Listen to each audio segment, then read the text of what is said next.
out your notebook. There's more. If you are a consumer of independent news, then the first place you should be going to is Consortium News, and please do try to support them when you can. It doesn't have its articles behind a paywall. It's free for everyone. It's one of the best news sites out there, and it's been in the business of independent journalism and adversarial independent journalism for over 2 decades. I hope that with the public's continuing support of Consortium News, it will continue for a very long time to come. Thank you so much. Get out your notebook. There's more.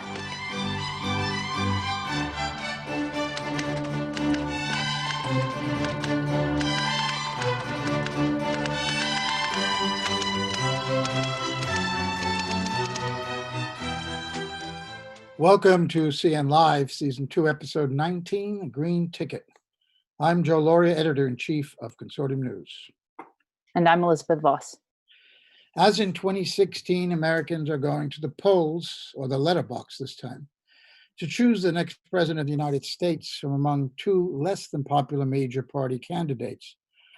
Democratic voters from the progressive wing of the party and independents who identify as progressive are angry that the Democratic Party establishment again teamed up to destroy a center-left candidate, this time Bernie Sanders again, actually, and this time for the center-right Joe Biden. As both major parties serve wealthy interests, there seems to be no one in Congress or the White House who represents the interests of the majority, that is, working Americans. Without representation, calls continue to grow for new political parties that can break the stranglehold the Democrats and Republicans have on the system. The feeling of many progressive voters is that they are desperate to get rid of Trump, but they can't abide Biden. The dilemma of 2016 seems to be getting even deeper this time around. With us for the next hour are the presidential and vice presidential candidates of the U.S. Green Party, Howie Hawkins and Angela Walker, the Green Ticket. Welcome both to CNLive. Thank you. Thanks for having us. CNLive has also requested interviews with the Joe Biden and Donald Trump campaigns, but we have not heard back from them. Howie Hawkins and Angela Walker, can you, both of you, give us a brief overview of your backgrounds and how you came to be representing the Green Party in this election for our audience, please? Well, I'm a recently retired Teamster, worked on construction sites and warehouses, but that was to pay the bills. I've been a social movement activist since the 1960s.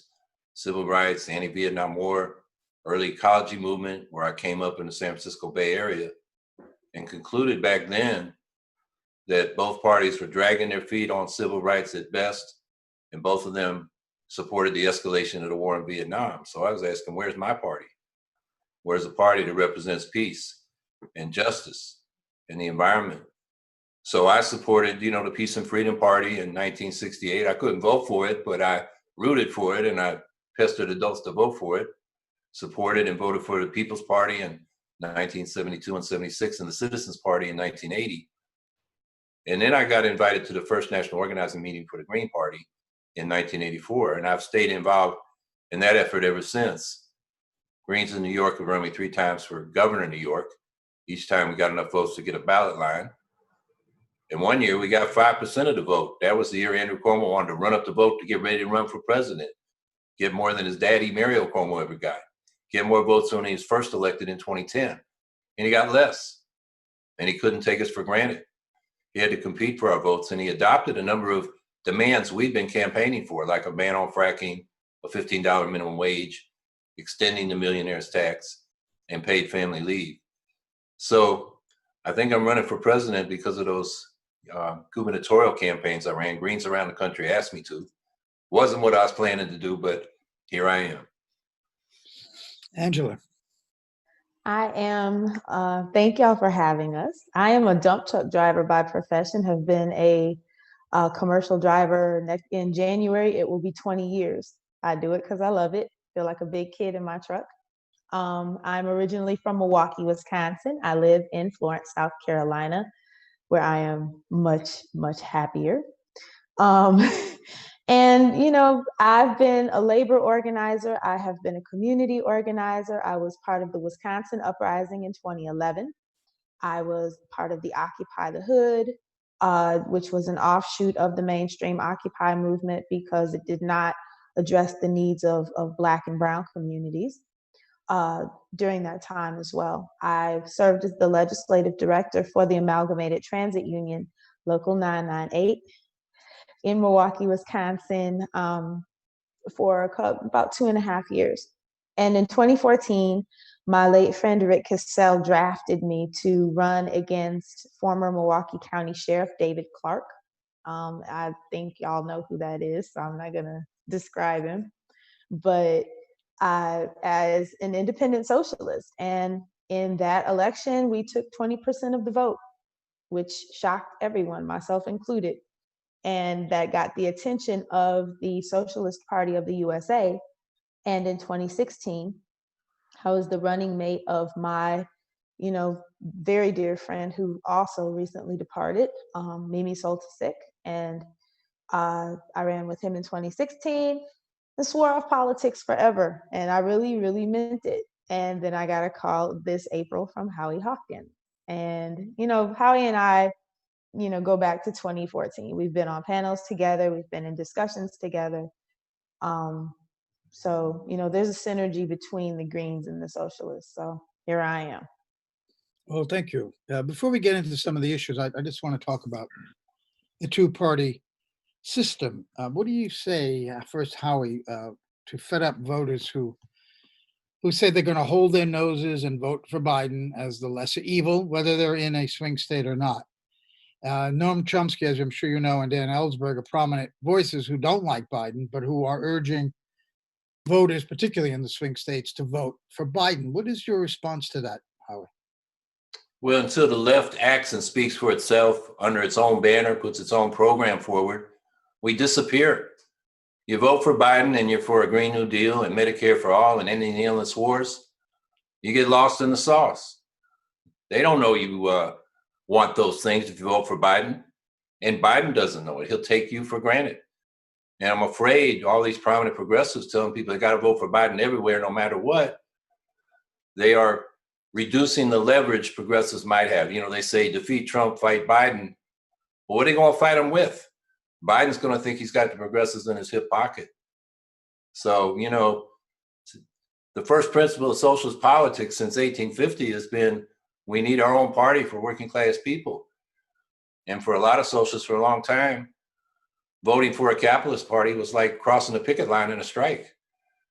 But we seem to have lost that principle of socialist politics. And I think it's a problem. I mean, it's really been the dominant trend on the left in this country since the 1930s. So we don't have a mass-based party on the left. And that's what we really need. Otherwise, we end up doing the grunt work for the centrists like Hillary Clinton and Joe Biden. And that doesn't build the left or an alternative for the life or death issues we face. I mean, Trump is terrible, no doubt, but Biden has no solutions to life or death issues like the climate and the inequality crisis that has life expectancies in this country in decline, and the new nuclear arms race. The Bulletin of Atomic Scientists says their doomsday clock, the closest it's ever been to midnight.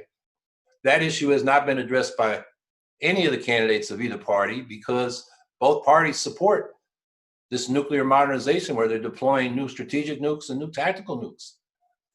So the left better speak up for itself or it disappears. Angela, do you have anything to add to the issue of the two-party, of the duopoly, and what voters should do right now? I think we've lost her. Looks like, yeah, she froze. And she's frozen. So I hope Angela will sign back in again. That's probably what she has to do. Howie, the Green parties in other countries like Germany in particular have had success in getting seats in parliament. I think proportional representation is probably one of the reasons. In the US two-party system, including the difficulty of getting on the ballot, what is the main reason that for the Greens' uphill battle? Is that the main reason you think, the lack of proportional representation, or are there other issues?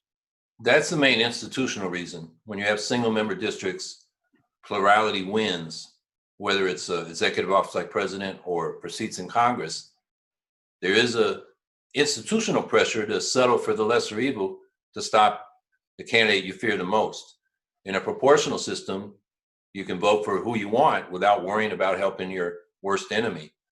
But I think it's also, like I mentioned, since the 1930s, the left has mostly focused on trying to get reforms through the Democratic Party, and it's disappeared as an alternative.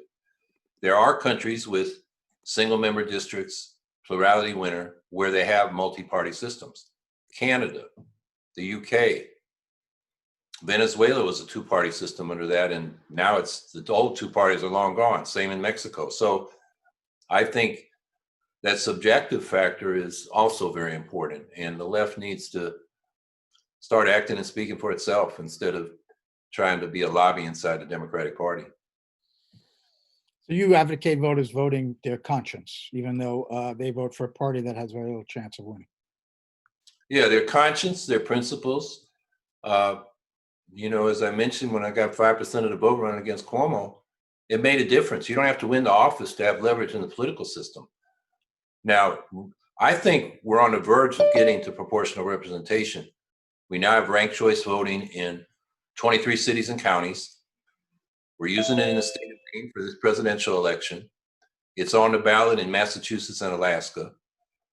And you can expand that to multi-member districts for legislative bodies. There's a bill in Congress to do that for the House, carried by Jamie Raskin. And I think as we get more ranked choice voting in local jurisdictions and states, then it becomes a real discussion at the federal level. So I think that's an idea whose time has come. What is the procedure for getting it on the federal level? Wouldn't Congress have to vote on their own change to proportional representation, which they would unlikely do? Yeah, Congress could pass a bill, and that's what the Raskin bill would do for the House. For the presidency, you'd need a constitutional amendment to replace the Electoral College with a national popular vote using ranked choice voting. And the polling shows people want that. They want a national popular vote. Ranked choice voting, they're still learning about, but I think we can build a movement around that demand. I mean, it's just incredible because even Israel, U.S.'s very close ally, has proportional representation. Great Britain, Germany, Italy. Now, of course, it creates coalition governments. Sometimes they have to vote again. It appears messy. That's the argument you hear. But that's democracy is messy, isn't it? Yeah, and we have gridlock. We have negative partisanship. Most people don't vote for their own party. They vote against the other party because they fear it.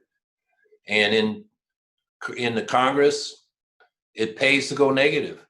You may have mud on your hands, but you're getting mud all over your opponent. You get a multi-party system, and then you got to build coalitions because they shift on the issues. Imagine we had Greens and Libertarians as well as Democrats and Republicans in Congress. Greens and Libertarians would be on the same side of issues like getting out of these endless wars, civil liberties, ending the surveillance state, cutting corporate welfare. But when it came to economics, the Greens are probably more allied with the progressive Democrats on a lot of questions. So the coalition shifts. So you don't want to make enemies. You want to keep relationships with people.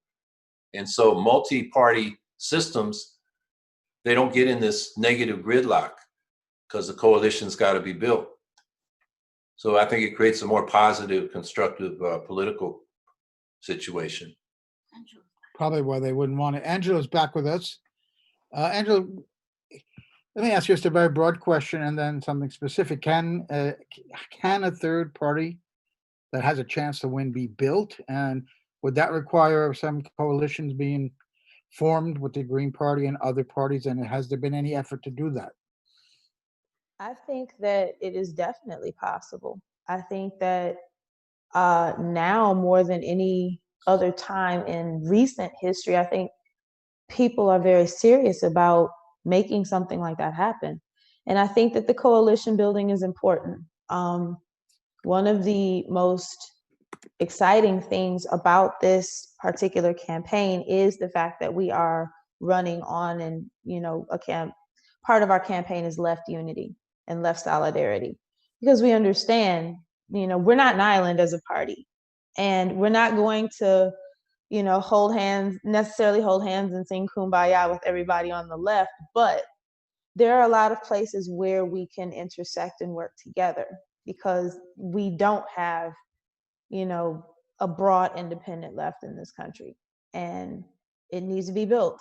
And so I think that, you know, coalition building is necessary.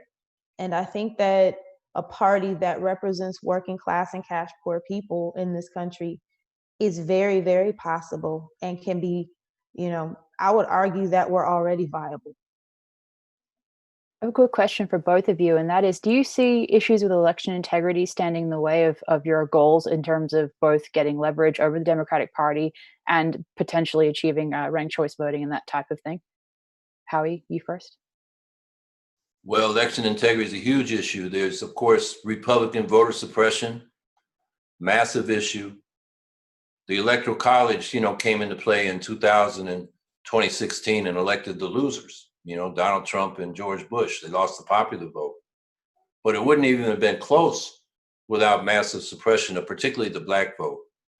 So now we're in an election where Trump and the Republicans are calling the mail-in ballots fraudulent. So after November 3rd, we may be out in the streets demanding that they count the vote. And I'm gonna hand it over to Angela because she has experience in that from 2000. Yeah, I was actually a voter in 2000 in Florida, where, you know, they told us our chads were hanging. And I was, the first mass mobilization I ever attended was going to Tallahassee to the governor's mansion to demand that they count our ballots. And obviously, you know, how everything went. But it just gave me my first glimpse into the fact that, you know, the Democrats didn't have any fight in them. You know, we legitimately, you had this mass mobilization of people who showed up and said, we're not being paid attention to. We want our ballots counted. This is not how a democracy is supposed to work. And they wrote us off. So I am very concerned about election integrity, particularly with all of the chicanery that is already, you know, in the air around this election. You know, I have a lot of concerns. Yeah, we might add the pushing through of the new Supreme Court justice as part of that, to put her in place so Trump would have a 6-3 majority in case this election, like the 2001, goes to the Supreme Court. But am I wrong in thinking that we're inevitably or inexorably moving towards some kind of third party that's viable, given what happened in 2016? So many voters were disgusted with both of those candidates. Maybe they're a little less disgusted with Biden, I don't know, than people were with Hillary Clinton. But once again, a huge section of the population is being shut out. Is that growing, you think, Howie, from 2016? Is there more of a momentum towards something that has to change here? Well, I think the conditions are there for that. The problem this year is Trump. I mean, Trump's rhetoric is so negative. He scapegoats so many people, and people just want him out, and they're not thinking what the next step is, which is Biden, and there's no solutions there to these real serious problems. But you look at where the people stand. I mean, the three issues I mentioned: Green New Deal, Medicare for all, ending the endless wars. Public opinion polling shows our platform's more popular than Biden's and Trump's because they oppose those things and we're for them. And then you look at public opinion polling on party affiliation. The biggest block of voters are unaffiliated now. Polling shows the majority of people would like to see another major third party. So I think the onus is really on the left to get its act together because the conditions are there. And I think the way we do that is from the bottom up. You know, the Greens have elected over 1,200 people over the years. They're over 100 in office now. We should be electing thousands to local offices. We win a high percentage, you know, relatively high, over 30% of those races.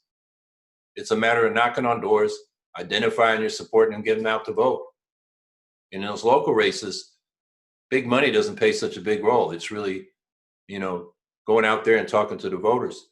We can win a lot of those races. And as we build a foothold at the local level, then psychologically people can say, well, why can't we elect them to the state legislature or the House because we've elected them locally. So you get over that psychological barrier. So I think we can build this from the bottom up into a major party in American politics. How many states are you on now on the ballot?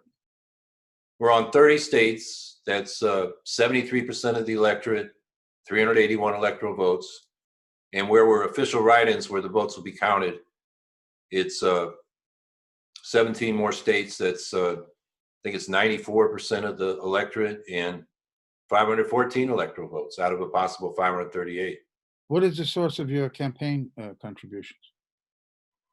Individuals, almost totally. We do have, I think we got $50 from one Green Party local, $500 from one socialist organization.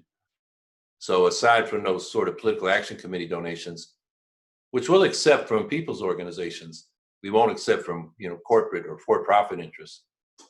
It's been individuals, average donation, I don't know what it is right now, it's about $25. And we've raised, last report was 360,000. It's probably about 400,000 now. We've applied for matching funds. We're the only campaign in the country that did. This is primary matching funds. You have to raise $5,000 and contributions of 250 or less from 20 states. We did that. We're just trying to get it documented with the FEC. And I believe there's 150 or 200,000 more dollars we'll get from that. See. Now that's a drop in the bucket compared to the billions the two major parties have. But it enabled us to run a, pretty good campaign staffed with, about a dozen people, got us running around the country. We're able to do a lot. We can't buy big TV advertising and that kind of thing because that's where the big money goes, or direct mail. So that was beyond our means. Have you had, what has the interest from the media been like? Well, print and TV, excuse me. Well, in local media markets, they're interested. Presidential campaign shows up, in Bangor, Maine, or Wichita, Kansas, that's news.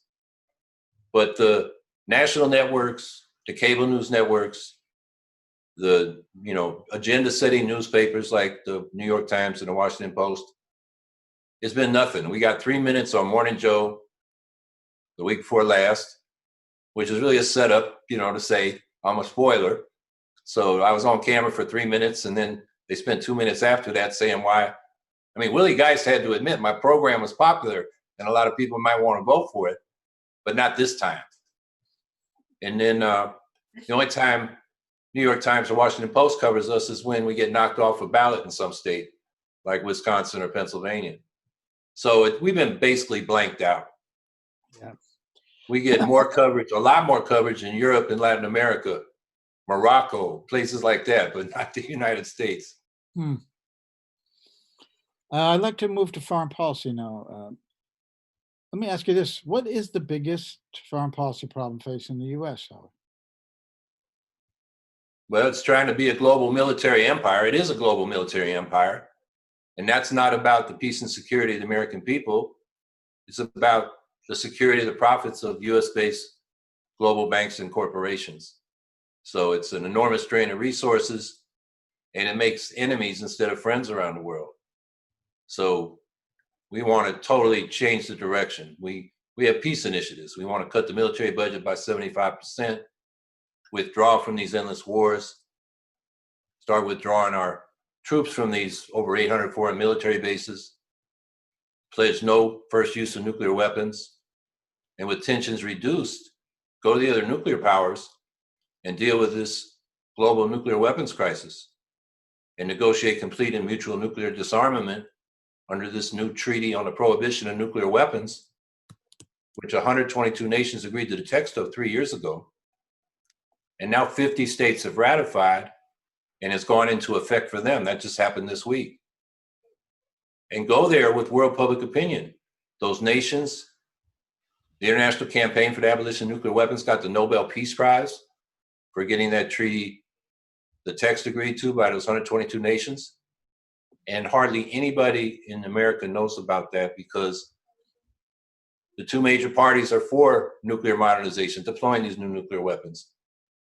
And corporate media won't talk about anything that they won't talk about. So it should be a top campaign issue, but it hasn't been. And then we got, bipartisan support for things like changing who the president of Venezuela is, as if we have the right to do that. Juan Guaido is in the gallery at Trump's last State of the Union address. And when Trump acknowledges him, he got a standing ovation from all the Democrats as well as all the Republicans. Very little dissent on that side from deciding who the president of Venezuela is, as if we have the right to do that.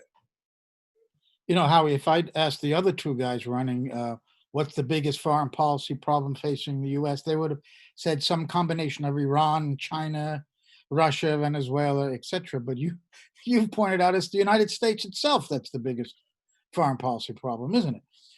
With all of its bases around the world, with its aggressions.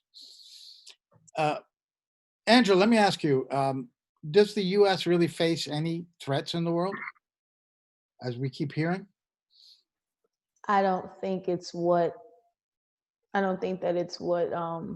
we're hearing. I think we are the threat.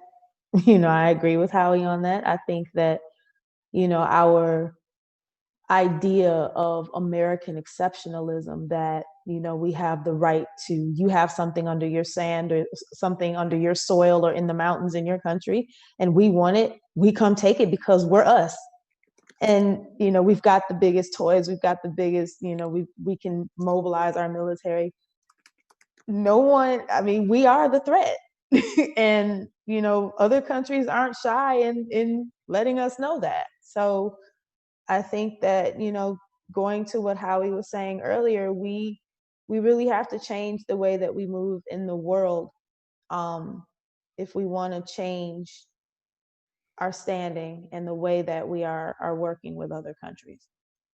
And speaking of, U.S. aggression around the world, we know that journalist Julian Assange and WikiLeaks have done a huge amount to expose evidence of U.S. war crimes and other corruption around the world committed by not only obviously the U.S., but also powerful corporations, and the list goes on. So now that Assange is facing extradition to the United States, charged with under the Espionage Act, I'd just like to ask for both of your comment on the situation with him and the threat that his prosecution would pose to press freedoms in general and around the world. It's a huge threat. If he's convicted for that, there's no press in the whole world free. He's not even an American citizen. He's an Australian. And the U.S. thinks it can go around and get people for publishing leaked information. Everything, well, not everything, but a lot of what the New York Times and the Washington Post reports is leaks. That's how we find out what the hell our government is up to. Julian Assange is being persecuted because he exposed war crimes that Chelsea Manning, released to him. He published. He's being prosecuted for being a publisher. It's a huge threat to the press freedom of all news organizations. So we believe Julian Assange, the charges should be dropped and he should be freed.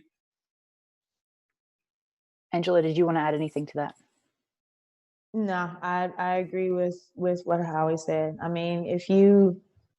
It sets a horrendous precedent to press around the world. And it also, like what Howie just alluded to, says that the U.S., you don't have to be a U.S. citizen for the U.S. to punish you for telling the truth about the garbage the U.S. is actually involved in around the world. So, and it sets people up to not say anything, which is, the intent. So Julian Assange should be free. Howie, did you have a change of heart about Assange? I think you were quoted earlier a couple of years ago in questioning whether he was involved with Russia in the leaks of the emails, or have you always had a consistent position on Assange?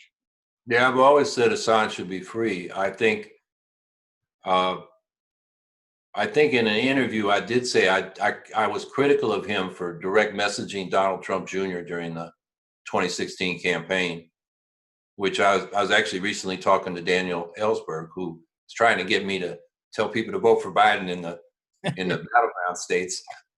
We agreed to disagree, but he mentioned he's fighting hard for Assange, but he was critical of that as well. I think how politics is, people like to pick on one thing and blow it out of proportion. I think that's what happened with that comment I made. I think this is a good time to talk about the Russiagate thing we went through a couple of years. Elizabeth, did you have a question about that? Yeah, first of all, just to reference the way in which Jill Stein, your predecessor, the Green Party presidential candidate in 2016, was unfairly smeared in the aftermath of Donald Trump's win for being a spoiler candidate, but also there were accusations that she had some association with Russia, being a Russian tool, et cetera, et cetera. And just if Trump should win a second term, do you expect to similarly be smeared as agents of Russia in some way? And how much do you think the media is responsible for touting these outright false narratives? Or do you think that do you think that Russiagate has some weight to it, basically, as well? Well, I've already been called a Russian asset. I've also been called a Russiagator because, intelligence agencies do stuff like that. And I think, circumstantial evidence to indicate they might have in 2016, but it doesn't explain why Hillary Clinton lost. That's black voter suppression in the Electoral College. And as far as Jill Stein being a Russian asset, Hillary Clinton said that about 15 months ago on David Plouffe's podcast without any evidence. And the recent Senate Intelligence Committee report on their investigation into the Russians in 2016 gave Jill a clean bill of health. And they commented on what she did, which was go to a RT gala, and she was trying to present her points of view, and she paid her own way. So they reported all that, and they prefaced it by saying, they thanked her for being forthright in what she did, and they're not saying she did anything wrong. But that won't stop the Democrats from this narrative that Jill Stein spoiled the election in cahoots with the Russians, which is, that's not dealing with the real reason why they lost. The Republicans suppressed a lot of vote, and then the Electoral College installed the winner. And, they go after us saying we shouldn't even be on the ballot. Think about how authoritarian that is. Running for office is probably the fullest expression of the First Amendment. Free speech, petitioning government for redress of grievances, getting your word out through the free press. And they're trying to suppress us, by knocking us off the ballot where they can. Or here in New York, they tripled the number of votes we need in a bill attached to the state budget last April, in the middle of the pandemic, when nobody's paying attention, triple the number of votes we need to keep our ballot line. So that's the real threat to democracy, the voter suppression, the suppression of parties, which is a form of voter suppression. And I think the other problem with this Russiagate narrative is that it's used as an excuse to saber rattle at Russia, which is, if you care about human rights and democracy in Russia, to be belligerent toward them just reinforces their, the nationalist rhetoric, that they have to justify repression. So I think we need to engage them constructively, particularly on issues that concern us all, which particularly are the nuclear arms race and the climate crisis. And that's the way to approach those problems. This saber rattling, a war with Russia would be totally insane because it'd go nuclear and that'd be the end of all of us. And all these war games and maneuvers and all the, geopolitical maneuvers and the proxy wars, that is just making the situation worse. Howie, as the Democratic establishment came under unexpected and very strong pressure in the 2016 election, it seemed that they have developed now this default position, the Democratic Center, that if there's any criticism from anyone in the US of their policies that's indigenous, that they blame it on Russia, that no one in this country, in the United States, could develop their own critique of the establishment unless they're being somehow directed by Russia. Also, if there's any information that comes, and not disinformation, for example, the DNC emails that WikiLeaks published, they were all true. That was information. Even if Russia had hacked it, it really doesn't matter because they were spreading information. It was an information campaign, not a disinformation campaign. So it really doesn't matter who the source was because the documents were. Now we see the same thing happening with these Joe Biden and Hunter Biden emails. The Post has published them. They seem legitimate because they've not really been denied by anyone on the Biden side. And immediately we see these 50 former intelligence officers saying that this is a Russian information operation, apparently the letter says. So again, it's blaming Russia. Isn't that very convenient for the Democrats? How do you combat that? By standing up to a power that every time they're criticized or every time some wrongdoing on their part is revealed, they blame Russia, and they seem to get away with it. Well, there's a phrase, you want to speak truth to power, but I'm more interested in having the power to speak the truth and get it heard, which to me means we got to build a mass party on the left that people know us because we're in the communities and they trust us because they have, personal relationships that we built through organizing. And then, we can talk about these issues outside that narrative. I mean, when I was on Morning Joe, after they took me off camera, Joe Scarborough said he wants to cut the military budget by 75%. Oh, Putin will love that. I would have loved to have responded to him. I think it would be a problem for Putin and their military industrial complex. How are they going to justify their big spending?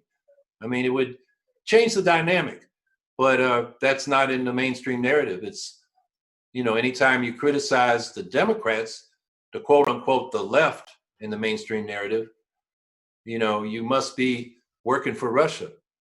I mean, I could go into a lot of my criticisms of Russia as an authoritarian capitalist country, but, that's really up for the Russians to deal with.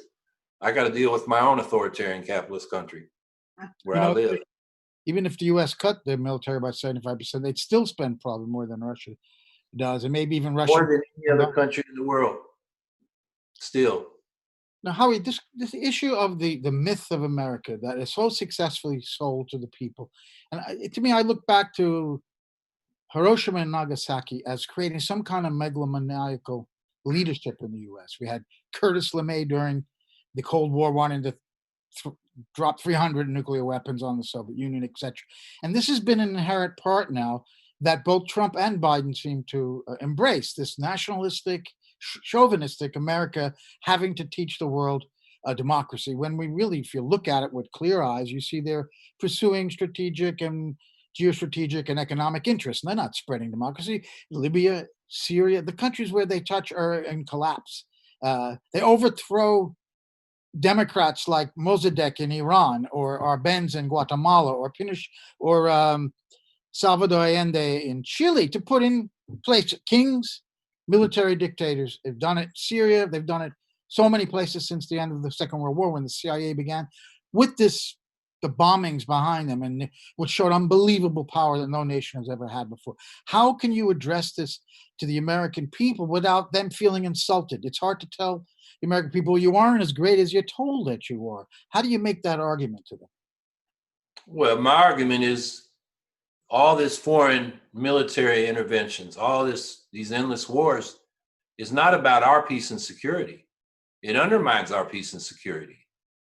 I mean, this is a very wealthy country.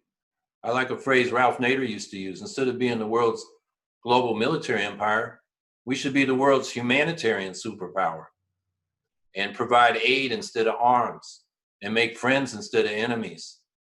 We talk about our Green New Deal, a global Green New Deal, to help the global South in particular leap out of the 19th century fossil fuel age into the 21st century solar age.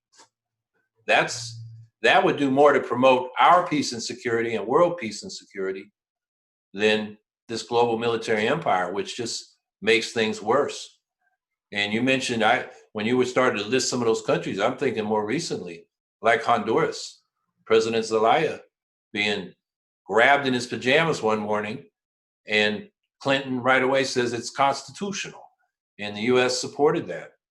And it's a similar thing in Bolivia recently, and they just had an election, and the people resoundingly rejected that coup.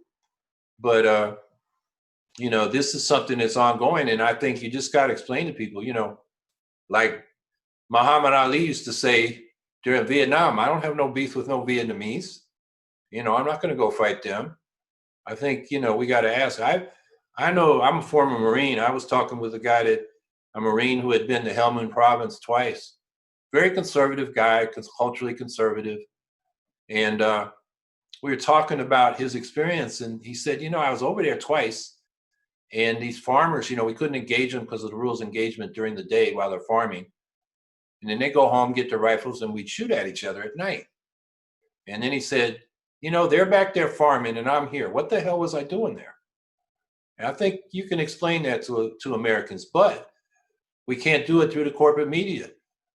That's why, we need a mass party that can actually get into the communities and have forums where, people look to what we're saying and have a way to participate in politics at the grassroots level. Democrats and Republicans don't offer that. We really have memberless parties. The party enrollment, if they have it in the state, is just to determine which primary you vote in. You don't go to your local chapter of the Democrats or Republicans to solve a problem in your community. They don't exist. The committees they do have are basically, social networking and voter mobilization. They don't have discussions of policy or, have people organizing to, find solutions to their problems. I'd like to move to domestic issues. Angela, about the uprisings, we saw an extraordinary development over the last few months after years of taking police abuse and outright murder, mostly of Black Americans. People had enough, even in the middle of this pandemic. They had enough.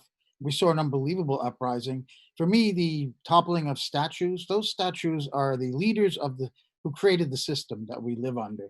So the people who are now enjoying the benefits of ruling this system that we live under did not want to see their forebears really being toppled. I think it's a significant act, more than just symbolic, to show that the old order could be crumbling. And it also caused people to take a stand. You couldn't be in the middle anymore. And we've seen the viciousness of Trump and Bill Barr in particular coming out against legitimate protests, peaceful protests, smearing them, and even trying to smear Joe Biden as a socialist, which is the funniest thing in the entire campaign.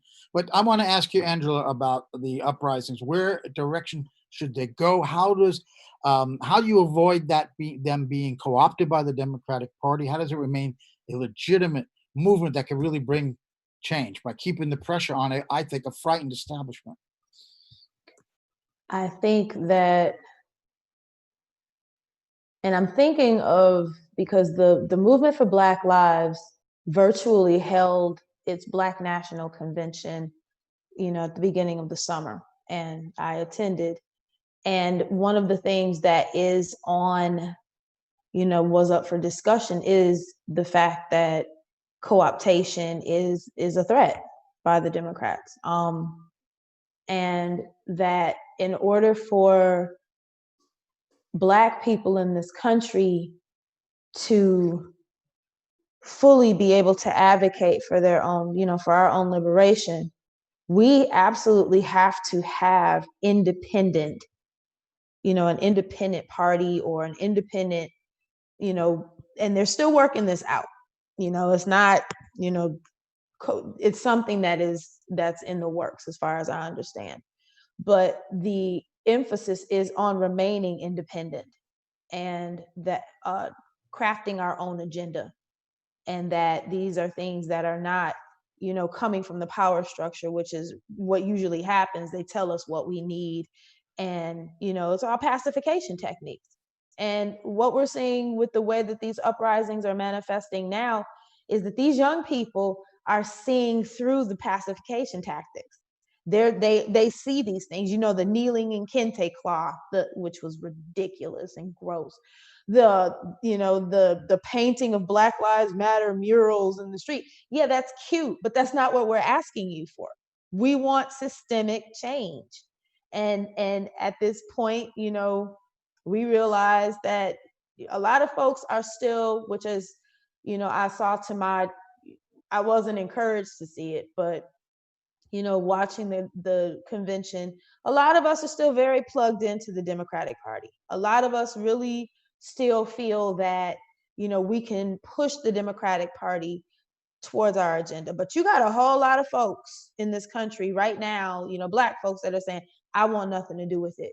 We need to be independent. We need to be the ones that are coming up with the solutions that are going to end violence. And a whole lot of those, voices are socialist, because we understand that when you end capitalism, you end some of the most horrific abuses of racism.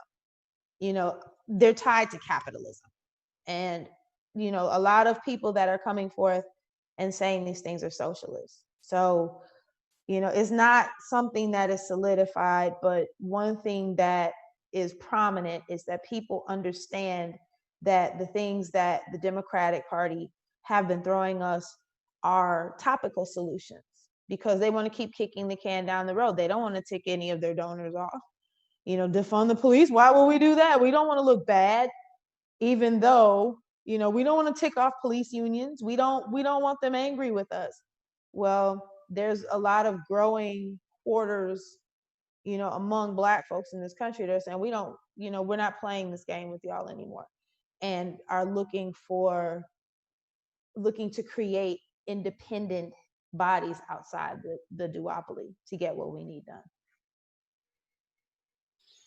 Unless Elizabeth has a question on that, I wanted to move on to climate change, Howie. You're the Green Party. Trump's outright climate change denier and fossil fuel champions. I almost forget about him. Biden has a plan. What do you know about it? How can you critique Biden's plan? Well, I say Trump calls climate change a hoax, but Biden acts as if it's a hoax because his plan is pro-fossil fuels, pro-nuclear power. And when you get down to the details that remain, after he made it clear he's not for a Green New Deal, if anybody wasn't paying attention, they got that in their first debate. He gives the detail, for example, we're going to retrofit 5 million buildings in the first 4 years for clean energy and efficiency. Well, there are 120 million buildings in the country. At that pace, it'll take them 150 years to clean up the building sector.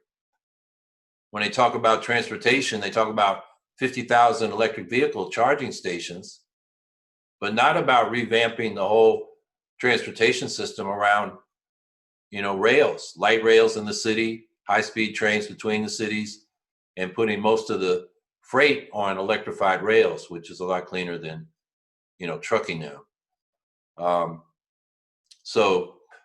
And then most of what he does for solar and wind energy is incentives, basically corporate welfare, when the prices of those have come down. What we really need, and this is what we do in our eco-socialist Green New Deal, which is a detailed plan. There's not another one out there like it.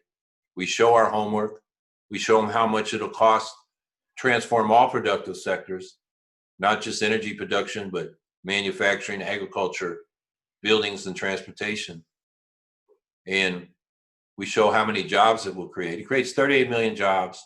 It's a 10-year program, $27.5 trillion to get to zero to negative greenhouse gas emissions and 100% clean energy by 2030. And that's because the climate science says we got to do that. Greta Thunberg was schooling the adults at the United Nations recently saying, your last report from the International Panel on Climate Change about the 1 to 1.5 degrees Celsius threshold says we have a global carbon budget of 420 gigatons carbon. That was 2 years ago, and we've emitted 42 tons each year, which means we've blown through 20% of that budget. We'll blow through the whole budget in 8 years, and there's nothing being done. So we want a full-strength Green New Deal. What Biden is offering is fracking the hell out of the country. They made it clear they're for fracking. They're not against drilling for oil. And they kind of cover that up when they talk about carbon capture and sequestration, which isn't economically viable. It's not going to happen. And if they did try to do it, it requires a massive infrastructure to pipe the carbon to where you can inject it in the ground, which has its own environmental hazards. It's not viable. Nuclear power costs 2 to 3 times more than most forms of solar and wind energy. Why would you even go down that path? Biden already did. They gave loan guarantees for 6 new nukes in South Carolina and Georgia. 4 of them they've given up on due to cost overruns and construction delays. And they're still pouring money down the 2 nukes at Vogtle, Georgia. But that's only because Brian Kemp, who as Secretary of State suppressed the black vote and stole the election from Stacey Abrams, became governor. And he's a creature of Georgia Power and the Southern Company. I mean, that's just a dead end. For the money you would spend on nuclear power, you can build a lot more energy capacity in solar and wind.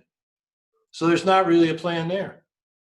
And so I don't think Biden really has a climate plan.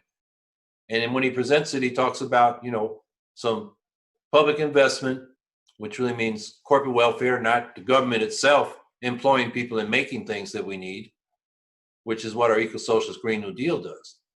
We do, like we did a bit in the New Deal, and we did during World War II, when the federal government took over 25% of the manufacturing capacity of the country in order to turn industry on a dime into the arsenal of democracy to defeat the fascist powers. That's the kind of thing we need to make this transition. So our eco-socialist Green New Deal emphasizes public enterprise and planning, particularly in the energy, transportation, and manufacturing sectors. Well, we That's the kind of program we need. And yeah, it seems even the progressive Democrats can't conceive of the government actually directly employing people and producing goods and services. It's always got to be, corporate welfare, and then it's supposed to trickle down, but it never does. We've got only a few minutes left, and talking about having a war footing to fight climate change. You might argue the same thing for this pandemic. Angela, the way Trump has handled this is almost criminal. I mean, it seems like he had a decision to make. Either we open the economy or else I'm not getting reelected, even though that's going to kill a lot of people, or we keep it shut down and save people, but I'm probably going to lose because the economy is going in the tank. What is the Green Party's platform, strategy, I should say, for fighting this pandemic? One of the biggest things that, sets us apart from anything else, Medicare for All is ours. And for us, Medicare for All is a community-controlled national health service. And it would put the infrastructure in place to make sure that people can get, get tests, traced, and isolated to manage COVID in a way that we're not able to do now because that infrastructure doesn't exist. Is very hit or miss. And I would gently push back that, the way that this current administration has handled the pandemic is not almost criminal. It is absolutely criminal. To know, to not invoke all of the things that it could have done and literally let people die.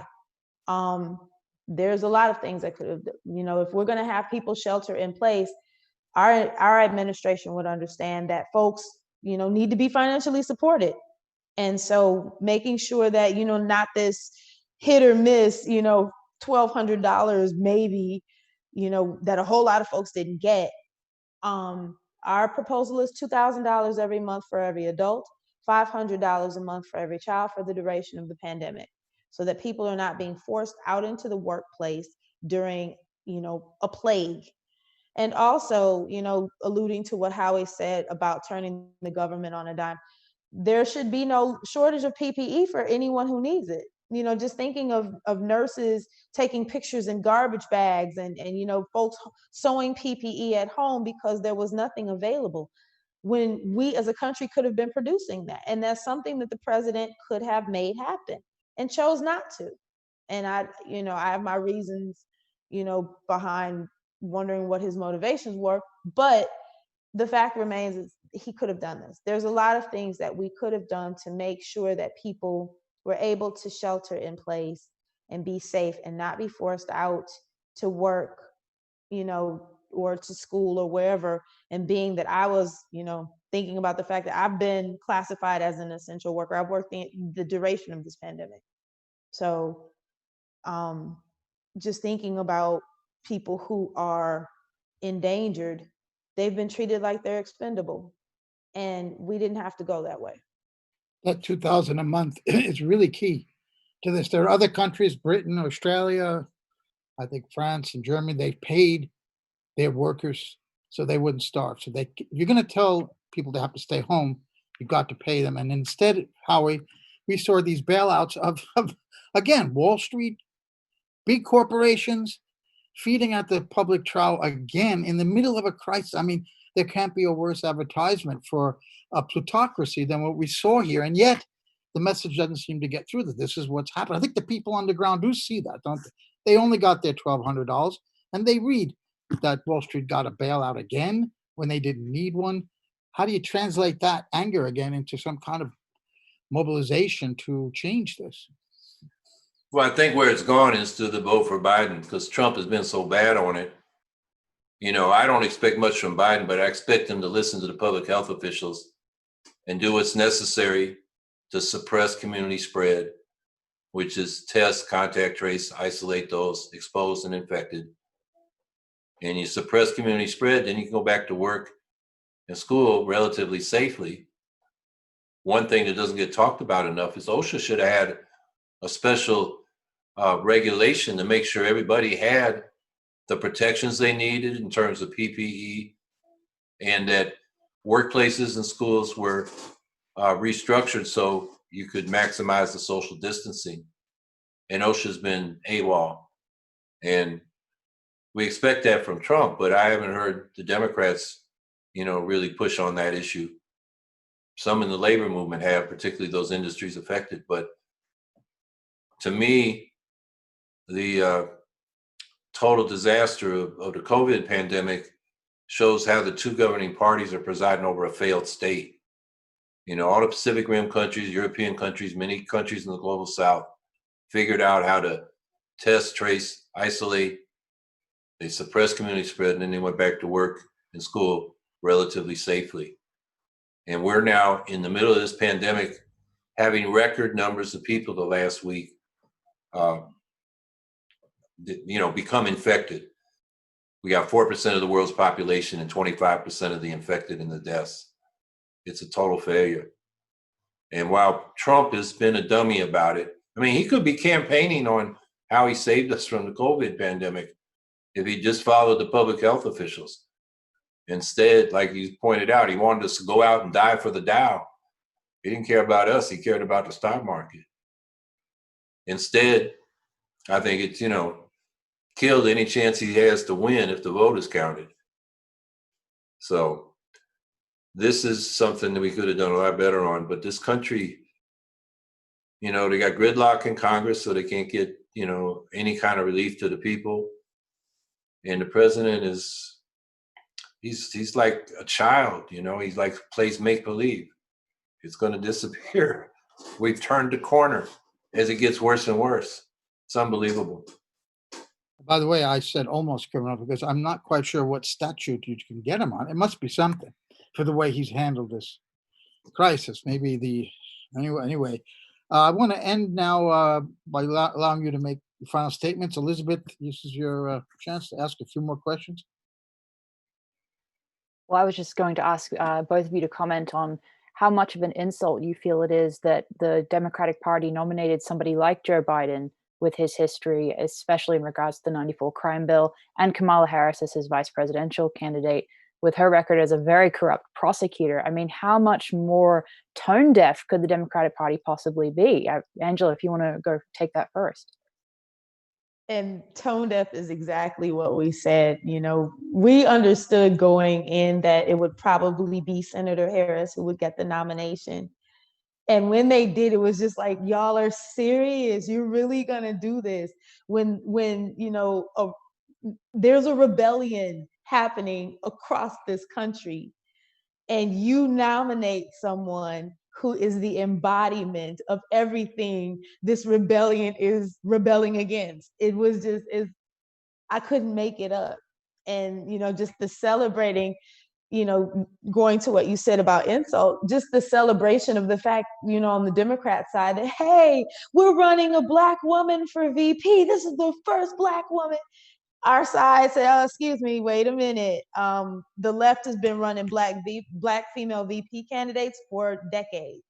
There was already a Black woman in the race for VP, so, we made sure we put that point up. But it is absolutely just, I don't even know what to call it. The disregard of what people are asking for or not asking for. We don't want someone who is, we don't want the architects of mass incarceration in this country to be governing this country. So it's very interesting to watch this unfold. Yeah, I think it should be regarded as an insult, but unfortunately, Trump is just, I think, got people scared stupid. They don't even know they've been insulted. What they did to Bernie Sanders, after Biden won the South Carolina primary, the whole rest of the field close ranks with the corporate establishment of the Democratic Party to front Sanders off. And they know, Medicare for All, a signature issue, is enormously popular. But they're more interested in their donors than their voters. And they think they can take their voters for granted. And they will until we build an independent left party. Howie Hawkins, am I muted? No. Howie Hawkins and Angela Walker were our guests today. Howie, one last question. Do you have any position on nationalizing certain key industries? The idea of a mixed economy, and like back in the 70s and 80s, was not in the West, and Britain had one, and France. I mean, it was quite common. Never happened in the US. Is there any role for nationalization of some industries to pay for the programs that would be needed that we've discussed tonight? Yeah, we like to speak of socialization, because some industries you want to have decentralized to the proper level and socially owned. So it could be the municipal level, or you can have like public power systems. We have over 2,000 of them in the country. And we could have a national public energy system that's a federation of local public power districts. So socialization means social ownership and democratic administration. And we say, certainly for the big banks and industries that are systemically important or so big that they have, systemic economic impact. And then in the private sector, we advocate cooperatives. So worker cooperatives, workers get the full fruit of their labor. That's a form of social ownership. And the consumer cooperatives, you get the service at cost rather than cost plus a profit for some owners. So yeah, we call ourselves, democratic and ecological socialists. And we want system change, not just tinkering with capitalism, which is structurally incapable of ecological balance because it's a system of endless growth, of democracy because it concentrates wealth in a billionaire class that translates that economic power into political power. It's incapable of long-term peace and security because you get wars between capitalist states trying to protect their own corporations. And it's not about, it increases inequality without, some countervailing measures, because you get a fixed wage and all the other value you create goes to the people that own it. And that just makes the rich richer and the rest of us struggling to get by. So we want system change, not just, reforms of a system that, particularly with the concentrated wealth of the very rich, they can roll back those reforms because of their concentrated political power. Well, that was Howie Hawkins, the Green Party presidential candidate. We were also speaking with Angela Walker, the vice presidential candidate, about the vast majority or a big majority of American people who don't feel represented anymore by the political class and how they are organizing and around the most important issues that they face. So again, we thank Howie and Angela for joining us this week on CNLive. Thank you, Elizabeth Voss, my co-host, Kathy Vogan, executive producer, and our viewers. And tune in Saturday, 8 p.m. We will be having Greg Palast on to talk about voter suppression techniques. So again, for CNLive, this is Joe Lauria. Goodbye. Get out your notebook.